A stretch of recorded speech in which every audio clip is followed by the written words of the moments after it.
Assalamualaikum. Berjumpa kembali dengan saya, Mandala, di podcast Horor Reborn.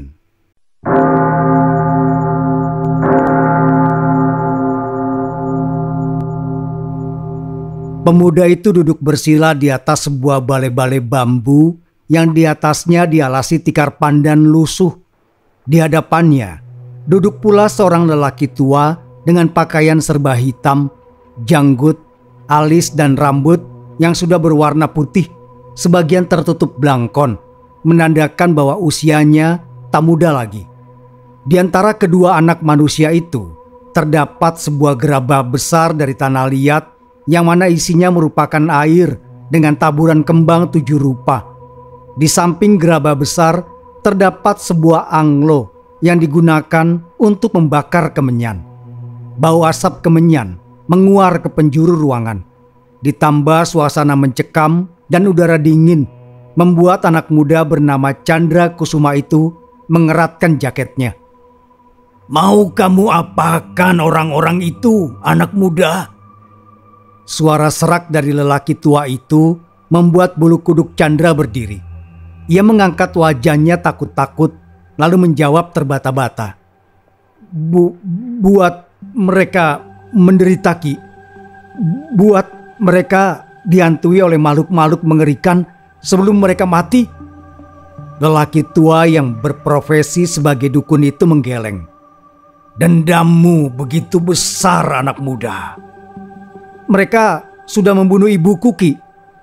Ki Sura harus menolongku. Aku tidak mau kematian ibuku menjadi sia-sia."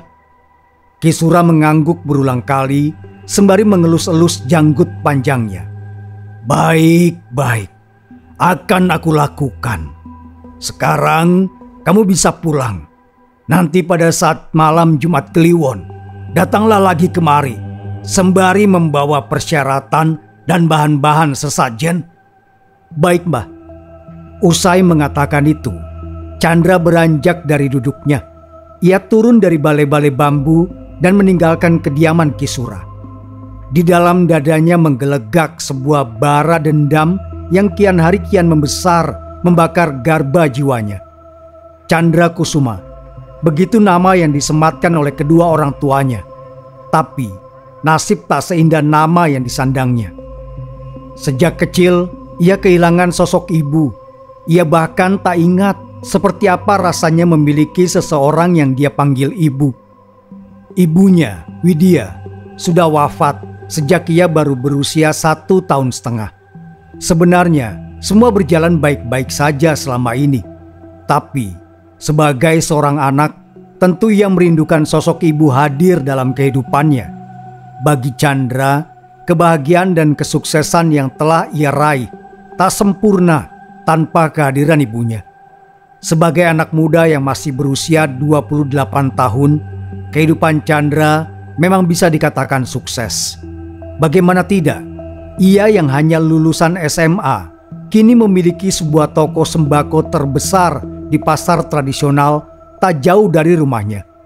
Bermula dari modal kecil-kecilan yang ia pinjam dari bibinya yang tak lain adalah adik dari almarhumah ibunya, ia mengembangkan usaha sedikit demi sedikit. Karena merasa ekonominya sudah membaik bahkan stabil, Chandra akhirnya memutuskan meminang Zahro, anak kepala desa yang sudah lama menjadi tambatan hatinya. Zahro sendiri adalah gadis yang solihah dan baik budi pekertinya. Bahkan tak jarang Zahro menitipkan rantang berisi masakan untuk ayah Chandra yang saat ini mengidap stroke. Kebaikan dan kelembutan hati itulah yang membuat Chandra menjatuhkan pilihan pada Zahro, meski banyak gadis desa yang mengejar-ngejar cintanya. Pak Asep, ayah Chandra yang duduk di atas kursi roda terperanjat saat mendengar suara pintu dibanting dengan keras. Ia melihat putra tunggalnya baru pulang meski jam menunjukkan angka 11 malam. Tak biasanya Chandra begini. Chandra, dari mana?" Bukannya menjawab, Chandra malah melirik sinis ke arah lelaki yang ia panggil bapak itu. Matanya memerah dengan mulut yang berbau alkohol saat ia mendengus. urus saja hidup bapak sendiri, sahutnya ketus lalu masuk ke kamar dengan membanting pintu. Pak Asep kembali terperanjat. Ia seperti tak mengenali Chandra yang baru saja menyahuti ucapannya. Anak tunggalnya itu biasanya selalu bersikap sopan dan lemah lembut, tidak pernah pulang telat dan selalu merawatnya dengan baik. Chandra, bapak buang air. Pak Asep menunggu. 1, 2, sampai 3 menit tak terdengar sahutan dari dalam kamar anaknya. Ia bahkan tak mendengar ada suara apapun dari dalam sana. Apakah Chandra sudah tidur? Pak Asep mengeluh dalam hati.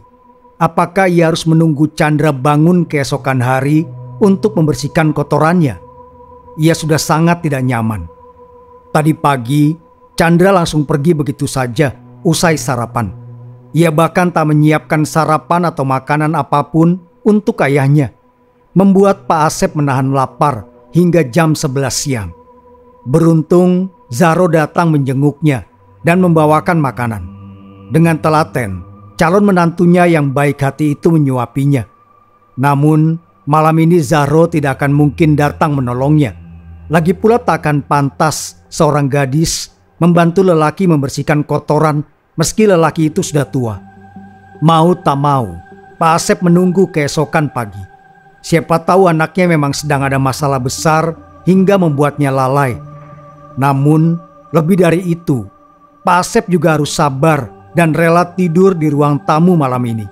Ia tak mampu mendorong sendiri kursi rodanya ke kamar.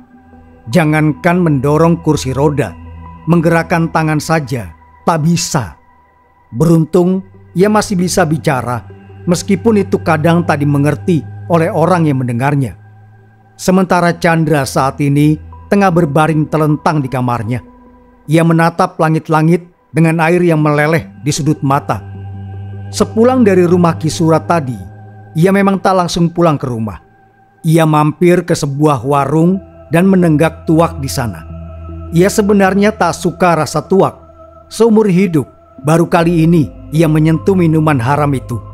Tapi ia tak punya pilihan. Ia merasa hidupnya sudah hancur begitu tahu fakta sebenarnya tentang kematian sang ibu. Perlahan, ingatan demi ingatannya terlempar ke beberapa hari yang lalu.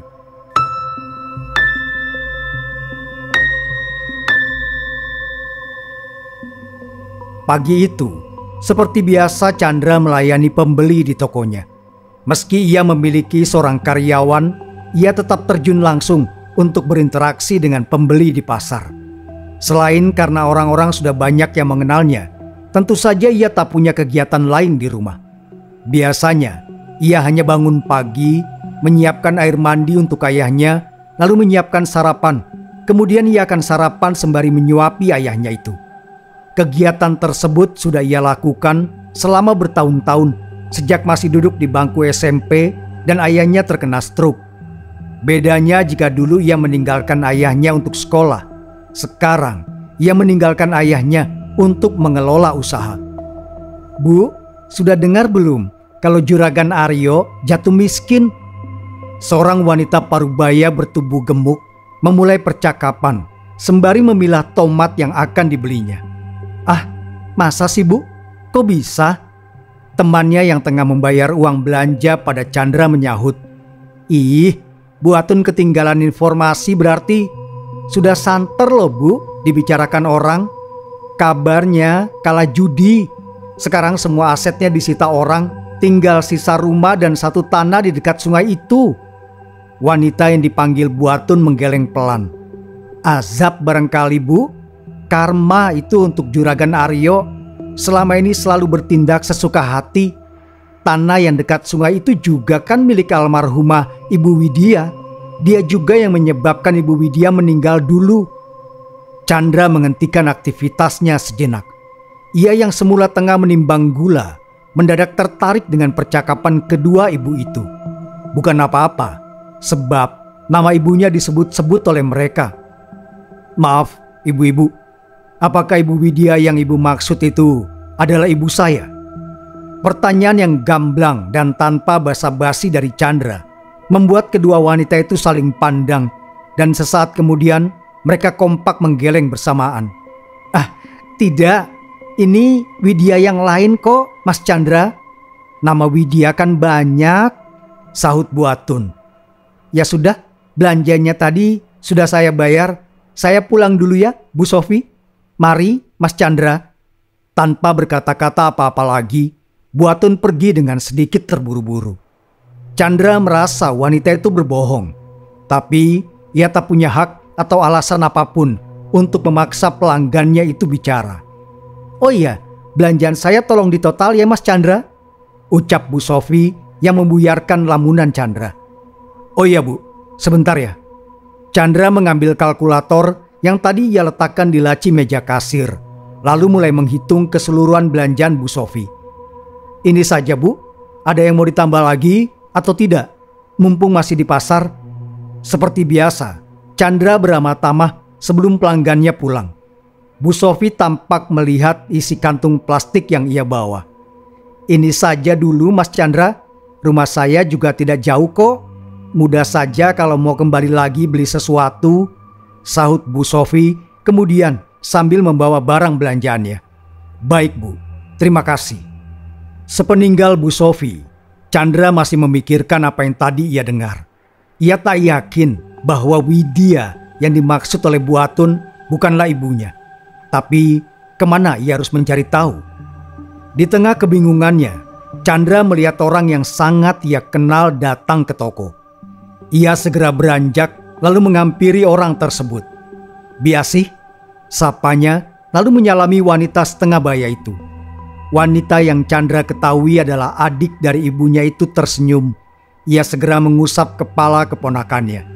Meski mereka tinggal satu kampung, tapi Chandra terlalu sibuk hingga jarang mengunjunginya. Sementara ia sendiri sungkan bertandang ke rumah almarhumah kakaknya itu. "Bibi sama siapa?" tanya Chandra. "Sama si Ardi, tuh dia menunggu di tempat parkir." "Ya sudah, Bibi mau membeli sesuatu atau cuma mampir?" "Bibi kangen dengan keponakan Bibi. Sudah lama kamu tidak main ke rumah." "Maafkan Chandra ya Bi, nanti kalau luang Chandra pasti main ke rumah. Lagi pula Bibi kan bisa main ke rumah Chandra." Biasi tersenyum tipis. "Ah, nanti lain kali saja. Kalau Chandra tidak sibuk, main ya." Selalu seperti itu. Bibinya tak pernah membeberkan alasan apa yang membuatnya tak mau main ke rumah. Chandra dulu suka bertanya, tapi berujung dialihkan ke pembicaraan lain. Sejak sudah dewasa, Chandra akhirnya menyimpulkan sendiri. Barangkali bibinya sungkan atau malah tak sanggup mengunjungi rumah yang dulu jadi tempat tinggal almarhumah kakaknya.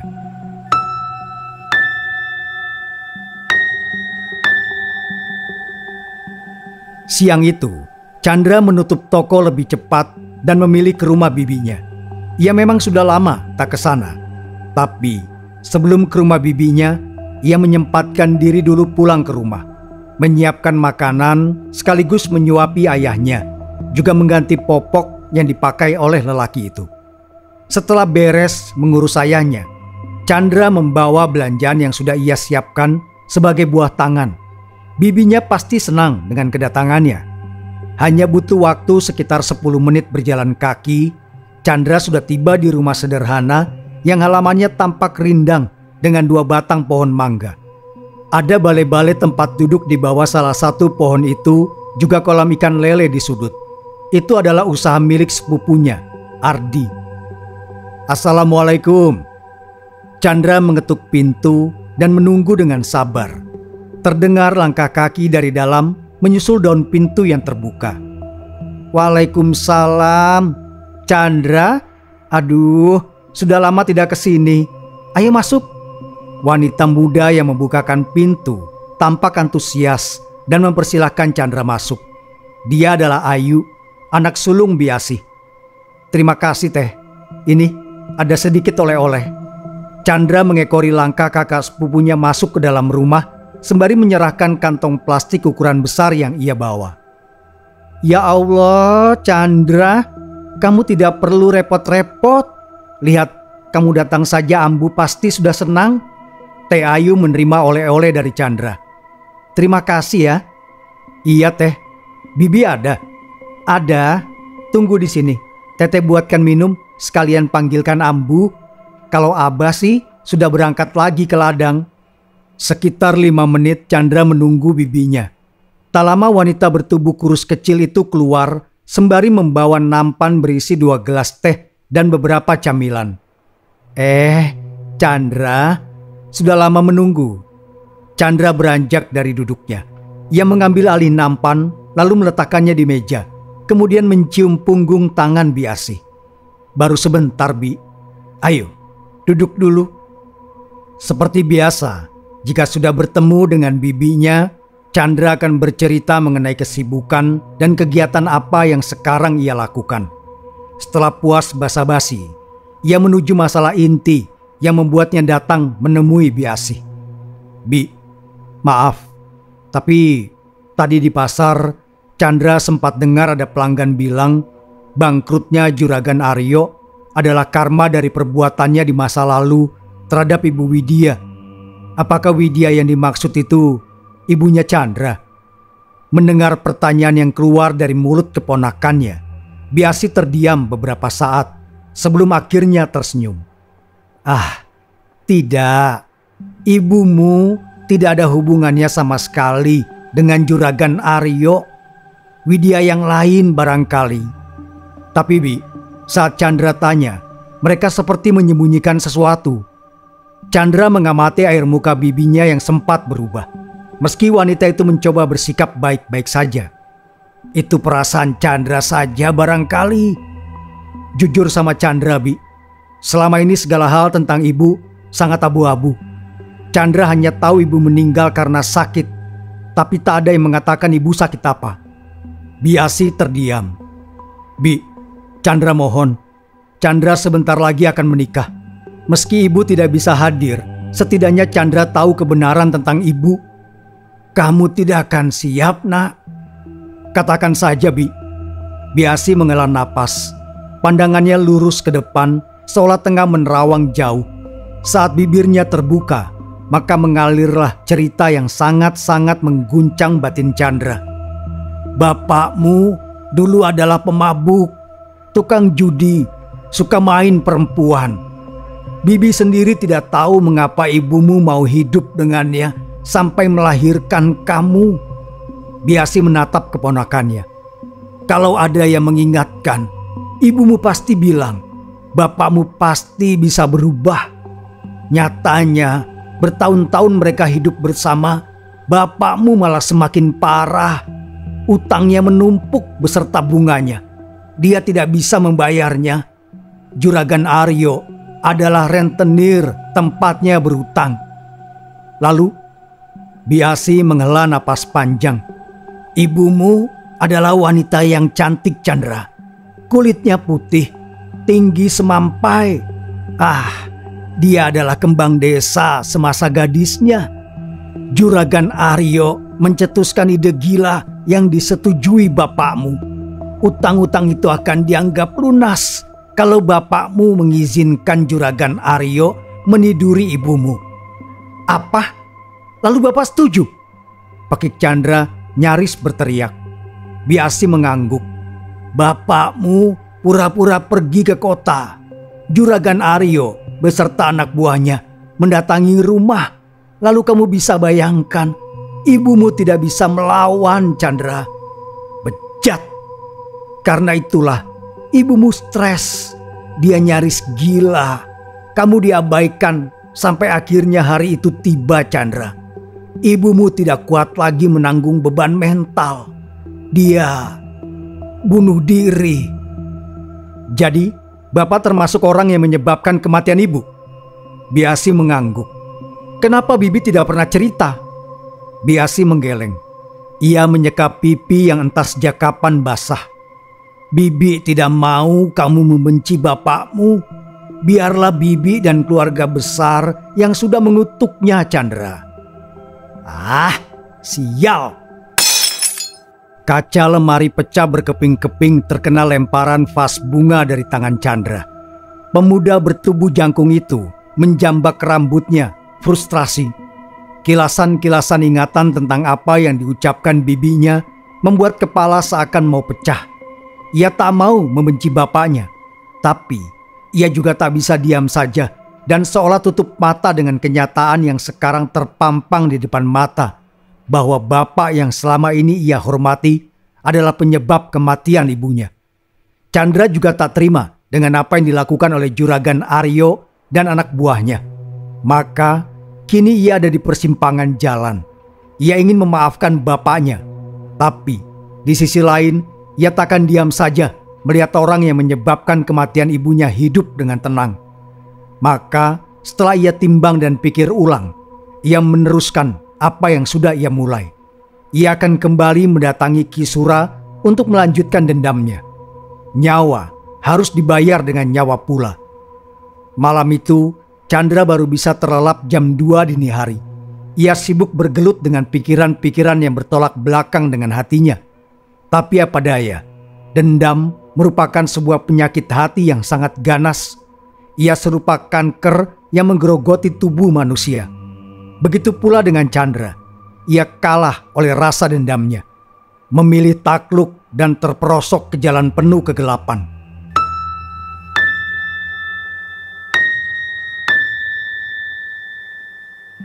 Chandra bangun di pagi hari dan melihat jam dinding di kamarnya menunjukkan angka 7:18 menit. Ia beranjak dengan tergesa-gesa dan keluar kamar untuk mandi. Tapi begitu tiba di ruang depan, ia mencium bau kotoran yang menusuk lubang hidungnya. Chandra melihat Pak Asep yang tengah memelas menatapnya. Tapi ia hanya melirik sinis lelaki di atas kursi roda itu. "Kenapa? Bapak tidak bisa mengurus diri sendiri? Bukannya Bapak sangat hebat sampai-sampai tidak butuh ibu?" Pak Asep membuka mulutnya dan mencoba berbicara. Tapi yang terdengar hanya serangkaian kalimat yang tidak jelas. "Sudahlah, Bapak tidak usah banyak alasan. Aku sudah tahu semuanya." Chandra meninggalkan bapaknya di ruang tengah dan pergi ke kamar mandi. Tapi hati kecilnya terusik melihat kondisi bapaknya yang tak berdaya. Maka ia menelpon salah seorang kenalan yang sudah sering ia minta tolong untuk mengurus bapaknya ketika ia sedang sibuk. Selesai menelpon, Chandra mandi dan berganti pakaian lalu bersiap ke pasar. Setibanya di pasar, tanpa banyak bicara, segera memesan mie ayam untuk sarapan. Ia tak biasanya sarapan di luar. Ia lebih suka memasak di rumah lalu menyantap sarapan bersama bapaknya. Tapi itu tidak akan dia lakukan lagi mulai sekarang, seiring dendam yang mulai berkarat di hatinya. Selesai sarapan, Chandra menitipkan toko pada anak buahnya. Lalu ia berkeliling pasar untuk mencari bahan guna melengkapi sesajen yang diminta Kisura. Saat ia membeli kembang 7 rupa, seseorang menyapanya. "Untuk apa beli kembang, A?" Chandra terdiam beberapa detik. Ia mengenali suara lembut milik seseorang yang menyapanya, dan ia pun menoleh. "Zahro?" sapanya pelan. "Iya, A, kok terkejut begitu? A beli kembang untuk apa? Untuk menyekar ke makam ibu ya?" tanyanya antusias. Chandra mengangguk ragu. Iya, sahutnya terbata-bata. "Ya sudah, kalau begitu Zahro pergi dulu ya, A. Sudah ditunggu oleh ayah." Gadis manis berdarah Jawa itu pamit dengan seulas senyum manis. Chandra terdiam di tempatnya. Ia jadi berpikir apa yang akan dikatakan Zahro bila gadis itu tahu ia membeli bunga untuk mengguna-guna orang yang sudah membunuh ibunya. Namun Chandra menepis semua pikiran itu. Zahro pasti akan mengerti kalau nanti Chandra memberitahu alasannya. Malamnya, Chandra benar-benar mendatangi rumah Kisura. Ia menyiapkan sesajen dan segala persyaratan yang diminta oleh dukun yang terkenal di daerahnya tersebut. Saat duduk di hadapan Kisura dan kemenyan mulai dibakar, Chandra memantapkan hati. Ia harus tega, setega bapaknya terhadap almarhumah ibunya dulu. Mantra-mantra kuno dibacakan, membuat bulu kuduk Chandra meremang. Sebenarnya, ia tak suka mengikuti ritual ini. Tapi salah satu persyaratannya adalah dia harus ikut. Kisura menambahkan lagi kemenyan ke dalam bara, dan seketika itu juga asap menguar kemana-mana. Lelaki tua itu mencabut keris dari sarungnya dan dicelupkan ke dalam air kembang setaman. Ajaib, keris yang dingin itu mampu menciptakan gelegak di dalam air seolah tengah mendidih. Chandra memerhatikan Kisura dengan saksama. Tak ada satupun ritual yang lewat dari matanya. "Pulanglah, kau akan menyaksikan sendiri penderitaan mereka," ujar lelaki tua itu dengan suara serak. Chandra mengangguk cepat. Sudah sejak tadi ia ingin pulang. Siapa pula betah berlama-lama di sebuah ruangan dengan aura mistis yang kental. "Terima kasih, Ki." Sebelum pergi, Chandra meletakkan kantung hitam berisi gulungan uang kertas. "Ini upah Kisura. Akan saya tambah kalau ritual kita ini sudah terlihat hasilnya." Kisura menyeringai. Ia mengambil kantung uang dan membukanya. Melihat gulungan uang berwarna merah di dalam kantung membuatnya tertawa serak.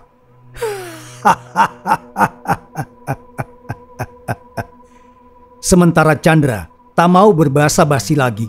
Ia segera beranjak dan meninggalkan kediaman dukun tersebut. Ia ingin pulang dan tidur nyenyak malam ini. Ampun, Widya. Ampun. Pak Asep yang baru saja terjungkal dari kursi rodanya hanya mampu menahan sakit sambil berusaha sekuat tenaga untuk mundur menjauhi makhluk mengerikan di depannya. Bagaimana tidak, di penglihatan Pak Asep saat ini, mendiang istrinya itu berdiri tegak dengan wajah menyeramkan. Baju putih setengah tiang yang dikenakannya penuh dengan noda lumpur dan bercampur darah yang sudah mengering. Tubuh Bu Widya yang memang dulu kurus kering sebelum meninggal, kini terlihat hanya kulit pembalut tulang. Di dadanya ada bekas luka tusukan yang masih mengeluarkan darah, sehingga ruangan 4x4 meter itu dipenuhi bau anyir yang membuat perut Pak Asep seperti diaduk-aduk. Ampun, rengek Pak Asep sembari menangkupkan kedua tangan di depan dadanya. Tatapan lelaki lumpuh itu mengiba, tapi ia lupa bahwa dulu pun Bu Widya pernah menatapnya dengan pandangan yang sama. Sayangnya, ia terlalu angkuh dan keras kepala. Dalam hati Pak Asep mempertanyakan kemana Chandra. Anaknya itu sudah berubah seminggu belakangan. Bahkan Chandra tak pernah mengurusnya lagi. Ketika pulang ke rumah pun tak ada bicara sama sekali. Suara pintu depan yang terbuka membuat Pak Asep bernapas lega, manakala sosok menyeramkan Bu Widya juga raib dari pandangannya. Mendengar anaknya pulang, Pak Asep berusaha sekuat tenaga untuk memanggil Chandra. Chandra, tolong Bapak, Nak." Chandra yang mendengar suara bapaknya itu tak langsung menghampiri. Ia memilih mengintip dulu. Saat melihat Pak Asep yang terjungkal dari kursi roda, barulah ia masuk dan membantu bapaknya berbaring di tempat tidur tanpa mengucapkan sepatah kata pun. Maafkan Bapak," lirih Pak Asep sebelum Chandra keluar dari kamarnya. "Maafnya Bapak tidak bisa mengembalikan nyawa Ibu." Mendengar jawaban Chandra yang tak bersahabat, Pak Asep hanya bisa meneteskan air mata. Semua ini memang salahnya. Wajar kalau Chandra sampai benci pada dirinya apabila sudah mengetahui semua rahasia tentang kematian Bu Widya. Tak ada angin, tak ada hujan, pagi itu kampung dihebohkan dengan meninggalnya Juragan Aryo. Lelaki tua bertubuh gemuk pendek itu ditemukan tewas terjatuh dari balkon lantai 2 rumahnya. Beberapa anak buahnya yang menjadi saksi mengatakan bahwa semalam mereka dihantui oleh sosok Bu Widya, dan itu membuat Juragan Aryo sangat ketakutan hingga berlari tak tentu arah dan berakhir jatuh dari balkon. Warga yang mendengar cerita itu hanya mencibir. Mana ada orang yang sudah meninggal menghantui yang hidup. Lagi pula, kematian Bu Widya terhitung sudah 25 tahun lebih dan baru kali ini ada yang bilang dihantui. Kabar yang santer itu terdengar juga ke telinga Chandra yang tengah menjaga toko. Ia sengaja tidak pulang untuk takziah dan berbelasungkawa. Samar di bibirnya pemuda itu menyunggingkan senyuman sinis. Ini baru permulaan. dan semua akan mendapat giliran, termasuk bapaknya sendiri. Siapapun yang berutang nyawa, maka ia akan mendapat tagihannya di kemudian hari. Pagi itu, Chandra memilih menulikan telinga dan hanya membalas dengan senyuman tipis setiap ada yang bertanya atau mengabarkan tentang kematian Juragan Aryo.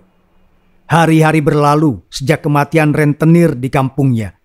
Chandra mendengar kabar bahwa para anak buah Juragan Aryo memilih berhenti dan pulang ke daerah masing-masing. Mereka beranggapan bahwa rumah Juragan Aryo ada hantunya dan memilih untuk pergi saja. Mereka tak mau bernasib sama dengan majikannya, tanpa mereka ketahui bahwa bukanlah rumah yang berhantu, tetapi mereka dihantui oleh perbuatan mereka di masa lalu. Sementara itu, kedua istri dan anak-anak Juragan Aryo sibuk memperebutkan harta warisan. Masing-masing merasa paling berhak atas apa yang ditinggalkan oleh suami dan ayah mereka.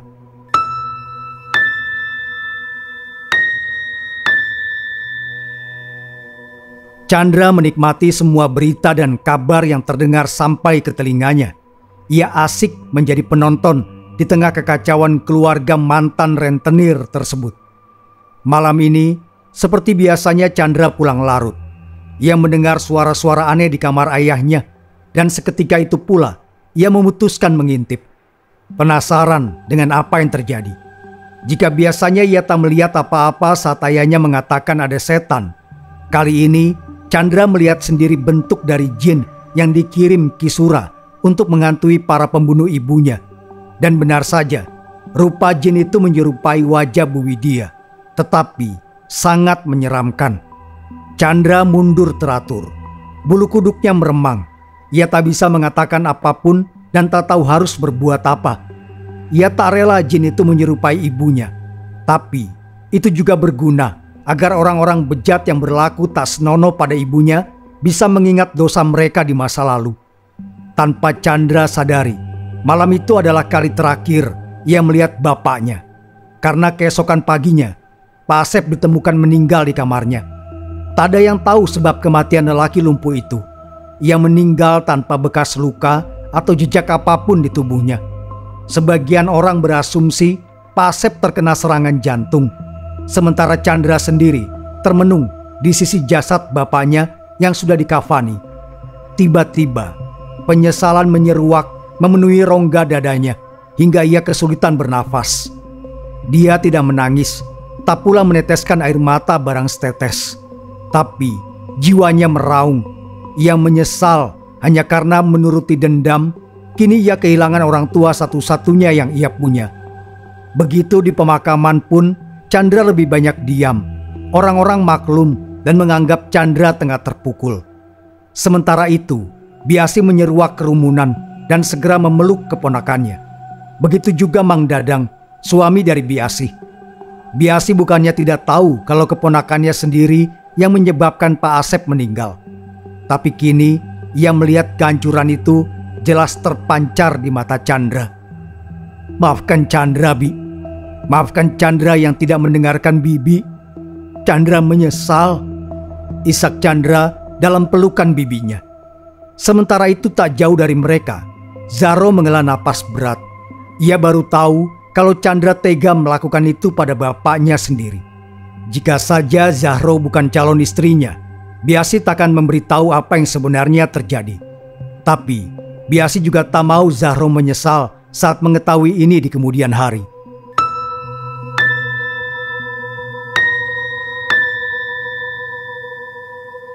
Malam itu, usai acara tahlilan, Zahro ditemani ayahnya membatalkan pernikahan dengan Chandra. Ia maklum kalau Chandra terbawa dendam, tapi ia tak bisa menerima dan membenarkan apa yang dilakukan oleh pemuda itu. Zahro juga meminta maaf pada Chandra dan Biasi. Maafkan Bibi, nak. Bibi tidak mau kalian menikah dengan rahasia sebesar ini yang kamu simpan, ujar Biasi setelah Zahro pergi. Iya, Bi, tidak apa-apa. Jangan pernah mengambil jalan setan, karena itu pasti menyesatkan, sahut Mang Dadang sembari menepuk punggung Chandra. Setelah kematian bapaknya, Chandra masih beraktivitas seperti biasa. Ia ke pasar dan mengerjakan semua sendiri. Tapi semakin hari tokonya yang semula ramai semakin sepi. Lambat laun dagangannya habis.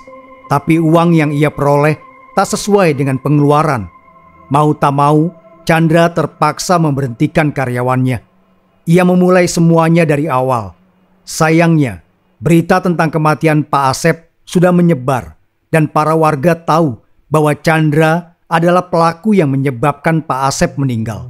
Entah dari mana berita itu awalnya berembus. Seiring berita yang semakin santer, toko Chandra juga semakin sepi. Para pelanggan yang biasa belanja di tokonya mulai pindah berlangganan ke toko lain, membuat Chandra pada akhirnya menutup toko tersebut. Bangkrut. Biasi senantiasa mengingatkan keponakannya untuk bertaubat dan mendekatkan diri lagi kepada Allah. Tapi Chandra merasa dosanya sudah terlalu besar. Kini Chandra yang sukses di usia muda sudah tak ada lagi. Ia hanyalah pemuda sebatang kara yang tak memiliki siapa-siapa. Hanya Biasi dan Mang Dadang, keluarga yang ia punya. Sampai akhirnya ia memutuskan menjual rumah dan tanah milik ibunya untuk memulai usaha lagi. Biasi setuju. Ia menyarankan agar keponakannya merantau ke tanah kelahiran ibunya dan mulai membuka usaha di sana. Chandra setuju. Ia bukannya ingin menjadi pengecut yang menghindar dari masalah, tapi ia ingin melepaskan semua kenangan pahit dan menyakitkan yang semuanya terjadi di rumah mendiang ibunya. Ia juga menuruti saran Biasi untuk kembali mendekatkan diri pada Allah. Karena jujur, semenjak ia mulai meninggalkan agamanya, hati dan pikiran Chandra tak pernah tenang. Maka bermodalkan bekal hasil menjual rumah, ia berangkat ke tanah kelahiran ibunya di daerah Subang dan memulai semuanya dari awal di sana.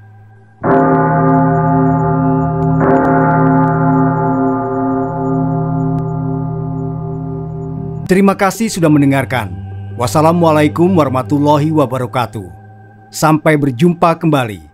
Sapunyere pegat simpai, paturai patepang deui.